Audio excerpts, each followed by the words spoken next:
ازيكم يا شباب عاملين ايه؟ يا رب تكونوا بألف خير. طبعا زي ما وعدتكم هنزل لكم فيديو المواهب، سواء مواهب الحرب او الزراعة، ونفس الكلام هنزل لكم فيديو في نفس اليوم للمعدات بشكل عام. تمام، عشان محتاج في مشاكل في المعدات. نبتدي النهارده بس الفيديو بتاعنا بموضوع المواهب زي ما مكتوب في عنوان الفيديو. ايه بقى مواهب الحرب وايه مواهب الزراعة وايه الفرق ما بينهم وايه المميز وايه مش مميز؟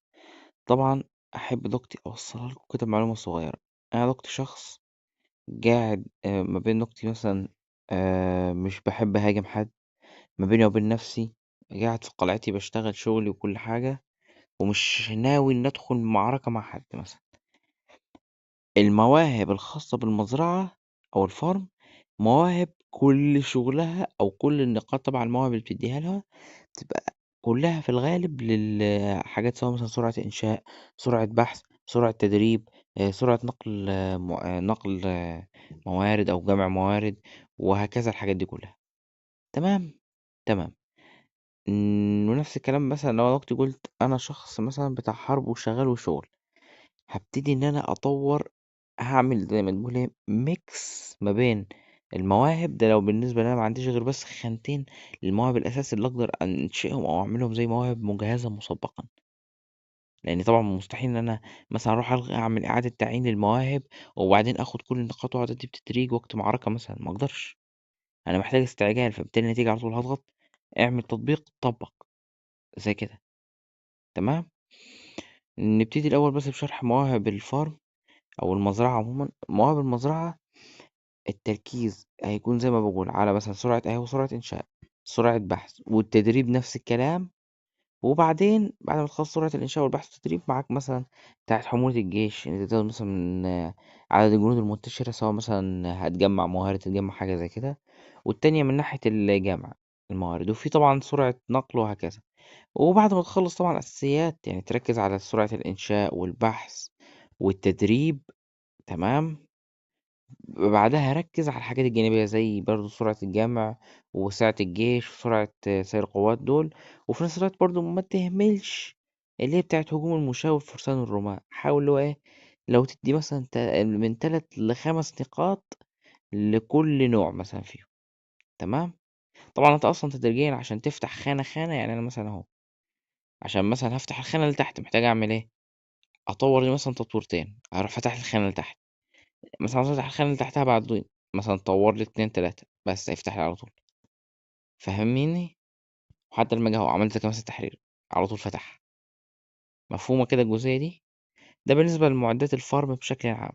معدات بقى تُقتي الحرب، ونيجي لأهم جزء فيهم، وفعلًا وهو حساب نسب ال الحرب، وإيه اللي بتديه لنا مواهب الحرب بشكل عام. لو اعتبرنا مثلًا إن أنا جيت مثلًا هاحط مثلًا مواهب حرب mix بقى، إن أنا مثلًا مُشاة وفرسان ورماة. تمام؟ المُشاة لوحدهم total هجوم الفرسان هيظهر قدّامكم بالنسبة للفرسان مستوى 1. تمام؟ ونفس الكلام هجوم الرماة مستوى 1، وبعدها هجوم المُشاة مستوى 1. أو باختصار يعني، ما بدل ما ننزّل هجوم الرماة والمُشاة تاني نفس الصورة، باختصار إن كُلّه بيتشاركوا نفس النسبة اللي موجودة في الlevel max. تمام؟ يعني أنا هاطلّع مثلًا صورة لنسبة مثلًا هجوم مثلًا فرسان مستوى 1، نفس الكلام هيتطبّق على هجوم الرماة مستوى 2، وهجوم المُشاة مستوى 1. يعني الاتنين دول مستوى 1، نفس النسبة بتاعتهم هي نسبة هجوم الفرسان مستوى 1 في النسب تبع الهجوم لو هو max. تمام؟ بالنسبة ده لمستوى 1. في طبعًا مستوى 2 من هجوم الرماة والفرسان والمشاة. طبعًا النسب أهي هتبقى 10% للlevel max. طبعًا ده بالنسبة لهجوم الرماة 2، وبرضه نفس الكلام هجوم المشاة 2 وهجوم الفرسان 2 نفس النظام. نيجي بعدين لأهم جزء اللي هو هجوم المشاة 3 وفرسان 3 والرماة 3. دول أهم من ال2 و1، لإن دول الmax بتاعهم يدّيك نسبة تدخل يعني ال53% من كل نوع فيهم. تمام. طبعًا الصحة حاجة أساس تهتم ليها، لكن دفاع الفرقة والكلام ده ما تركّزش معاه خالص. تمام. واهتم أهم حاجة يعني لما تبقى معدات حرب، قصدي مواهب حرب، شغلك كله شاغل ان انت تدي بس نسب للهجوم تبع المشاة والفرسان والرماة، لو انت مش محدد مثلا نوع جنود مثلا معين هتهاجم بيهم.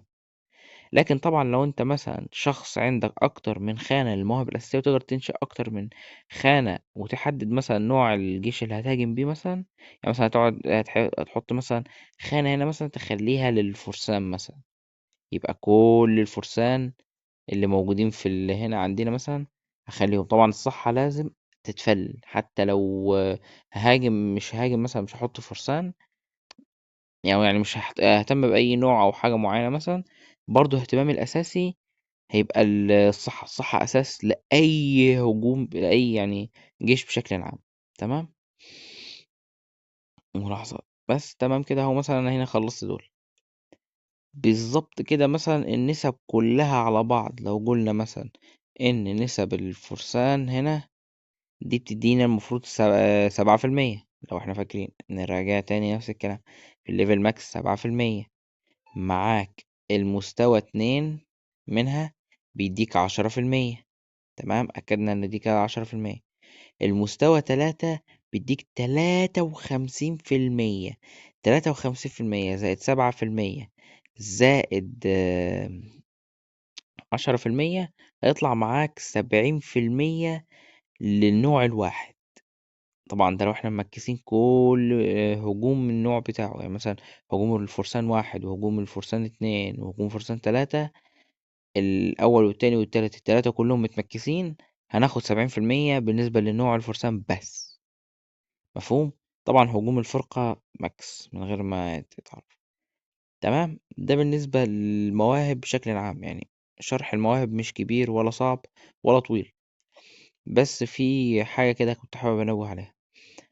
انت في المستقبل لما هتبدأ تدخل تتعمق اكتر في الابحاث، هتدخل في حاجة اسمها تطوير المواهب، او زي ما تقول ايه، اللي بتديك. شفتوا انا مثلا لما ضغطت على المعركة مثلا، قصدي معدات الحرب مواهب الحرب وغيره، لاحظت ان انا عندي هنا نقاط موهبة زيادة. نقاط الموهبة الزيادة دي جت منين؟ لان انا دخلت في الابحاث اكتر، وصلت لمستوى ان انا دلوقتي بقدر ازود من نقاط الموهبة اكتر من اللي اخدته لما وصلت الليفل 60. يعني انا دلوقتي حاليا ليفل 60 ماكس، مفيش حاجة تاني. فالمفروض اخر نقاط هي اللي جمعتهم من اخر مستوى لما وصلت ليفل 60 وانتهى. لكن في الابحاث هتلاقي موجود فيه زيادة تقدر تديها نقاط، تكسبك نقاط موهبة أكتر، فتقدر تديها للقدرات أكتر هنا بشكل عام، سواء هجوم فرسان رماة مشاة صحة دفاع مش عارف جيش، على حسب انت ونيتك عاوز ايه. وبس كده يعتبر ده الشرح، يعني سريع جدا.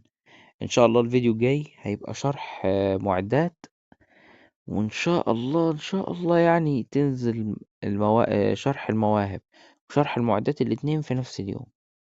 يعني ادعوا ان انا الحق انزلهم هما الاتنين في نفس الوقت. وبس ده كان كل حاجة الفيديو النهاردة. اتمنى الفيديو يكون عجبكم، ما تنسوش اللايك والاشتراك. كان معاكم جيمنج هيرو يوتيوب. اشوفكم على خير في فيديو جديد. سلام.